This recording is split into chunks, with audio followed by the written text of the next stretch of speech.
بہت دلچسپ داستان ہے، پڑھیے گا ضرور، زندگی بھر کے لیے نصیحت ملے گی انشاءاللہ۔ میں اور میری بیوی سونار کی دکان پر گئے سونے کی انگوٹھی خریدنے کے لیے۔ کچھ انگوٹھیاں دیکھنے کے بعد میری بیوی کو ایک انگوٹھی پسند آ گئی۔ قیمت ادا کر کے جیسے ہی میں باہر نکلنے کے لیے مڑا تو ایک باروب شخص سے ملاقات ہوئی جو کہ مجھے جانتے تھے، لیکن میں ان کو بھول چکا تھا۔ بس اتنا یاد تھا کہ ماضی میں کبھی ان سے ملاقات ہوئی تھی۔ یہ صاحب بڑی گرم جوشی سے میرے گلے ملے اور سوالیہ نظروں سے پوچھنے لگے، بیٹا لگتا ہے پہچاننے کی کوشش کر رہے ہیں آپ؟ میں نے کہا، معذرت کے ساتھ آپ کا چہرہ جانا پہچانا لگ رہا ہے، لیکن یاد نہیں آ رہا کہ آپ سے کب ملاقات ہوئی تھی۔ وہ تھوڑا سا مسکرائے اور کہنے لگے، میرا نام اقبال ہے، ویسے لوگ مجھے بڑا بھائی کہتے ہیں۔ آج سے چند سال قبل آپ اپنی فیملی کے ساتھ ہمارے گھر آئے تھے۔ گلبرگ میں ہمارا گھر ہے، شاید آپ کو یاد آ گیا ہو۔ ان کی بات سن کر میرا تو سر ہی چکرا گیا اور میرا رویہ بالکل مودبانہ ہو گیا اور میں بے اختیار بول پڑا، سب یاد آ گیا بڑے بھائی، سب یاد آ گیا۔ میں نے سوال کیا، آپ اکیلے ہی ہیں یا آنٹی بھی آئی ہیں؟ بڑے بھائی نے جواب دیا، جی آنٹی بھی آئی ہیں اور دوسرے بھائی بھی آئے ہیں، وہ بیٹھے ہیں، آپ ان سے مل سکتے ہیں۔ ایک سائڈ پر دیکھا تو آنٹی برقع پہنے بیٹھی تھیں اور ساتھ ہی دوسرے بھائی بھی تھے۔ میں نے اپنی بیگم کو کہا کہ آنٹی کو سلام کرو اور بعد میں ان کا تعارف کرواتا ہوں۔ میری بیگم گئی، آنٹی کو سلام کیا۔ آنٹی نے بہت ہی اچھے طریقے سے میری بیوی کے سر پر ہاتھ پھیرا اور پھر بہت ہی پیارے انداز میں میری بیوی کو دعائیں دیں۔ میں نے آنٹی کو بتلایا کہ یہ میری بیوی ہے اور یہ میرا 3 سال کا بیٹا ہے۔ آنٹی بہت خوش ہوئیں اور اپنے بیٹے کی طرف آنکھوں ہی آنکھوں میں اشارہ کیا، جس نے میری بیٹے کی جیب میں 1000 کا نوٹ ڈال دیا۔ میں نے بہت اصرار کیا کہ یہ غلط ہے، لیکن آنٹی نہ مانی۔ کچھ ادھر ادھر کی باتوں کے بعد میں آنٹی سے آنے کا مقصد پوچھا تو آنٹی کہنے لگیں کہ اللہ نے میری بیٹی کو بیٹے کی نعمت سے نوازا ہے، اس لیے بیٹی کے لیے اور ان کے اہل خانہ کے لیے کچھ تحائف خریدنے کے لیے آئے ہیں۔ تو میں نے پوچھا کہ آنٹی کون سی بیٹی؟ آپ کی تو تمام بیٹیاں شادی شدہ تھیں، صرف ایک کنواری تھی جس کے رشتے کے لیے ہم لوگ آئے تھے، اور آپ لوگوں نے کہا تھا کہ ابھی 5 یا 10 سال تک شادی کا کوئی پروگرام نہیں ہے۔ حالانکہ مجھے حیرانگی ہوئی تھی کہ گھر پر رشتے کے لیے بلوا کر پھر یہ کہہ دینا کہ 5-10 سال تک شادی کا کوئی پروگرام نہیں، کتنی غلط بات ہے۔ تو آنٹی کو جیسے ایک جھٹکا لگا، لیکن وہ ایک سمجھدار خاتون تھیں، فوراً ہی سمجھ گئیں کہ بات کچھ اور ہے اور پوچھنے لگیں کہ یہ بات آپ کو کس نے کہی تھی؟ میں نے کہا، والد صاحب نے کہا تھا۔ تو وہ کہنے لگیں کہ نہیں، بات دراصل کچھ اور تھی، لیکن آپ کے والد صاحب نے آپ کا پردہ رکھا تھا۔ میرے اندر ایک تجسس پیدا ہو گیا کہ میرے والد صاحب ہم سے کیسے غلط بیانی کر سکتے ہیں، اور میرے والد صاحب نے کبھی بھی جھوٹ نہیں بولا تھا۔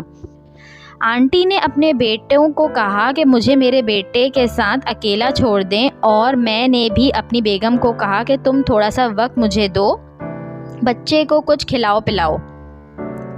آنٹی کہنے لگیں، بیٹا جس دن تم اور تمہارے اہل خانہ ہمارے گھر ہماری بیٹی کا رشتہ لینے آئے تھے، میں نے اسی دن تمہارے رشتے سے انکار کر دیا تھا، جو کہ شاید تمہارے والدین نے تمہیں نہیں بتلایا۔ تم ایک پڑھے لکھے اور معاشرے میں ایک کامیاب شخص ثابت ہو سکتے ہو، مجھے پہلے ہی علم تھا، اور مجھے مکمل یقین تھا کہ میری بیٹی کو بھی تم خوش رکھو گے۔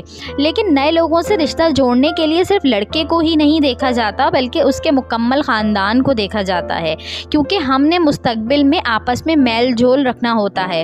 اس لیے لڑکے یا لڑکی کے گھرانے والوں کو دیکھ کر مستقبل کا تعین کیا جاتا ہے کہ یہ گھرانہ مستقبل میں کتنا کامیاب رشتہ نبھا سکتا ہے۔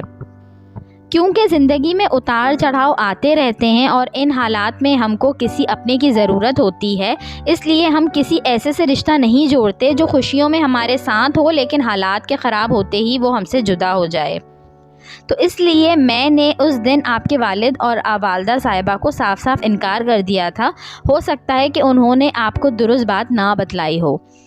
آنٹی کی باتیں سن کر میں مزید پریشان ہو گیا اور میں نے کہا کہ آنٹی، ہم بہن بھائی آپس میں ایک دوسرے پر جان چھڑکتے ہیں، خوشی اور غم میں برابر کے شریک ہوتے ہیں، کبھی ایسا نہیں ہوا کہ ہم میں سے کسی ایک کو دوسرے سے کوئی شکایت ہو۔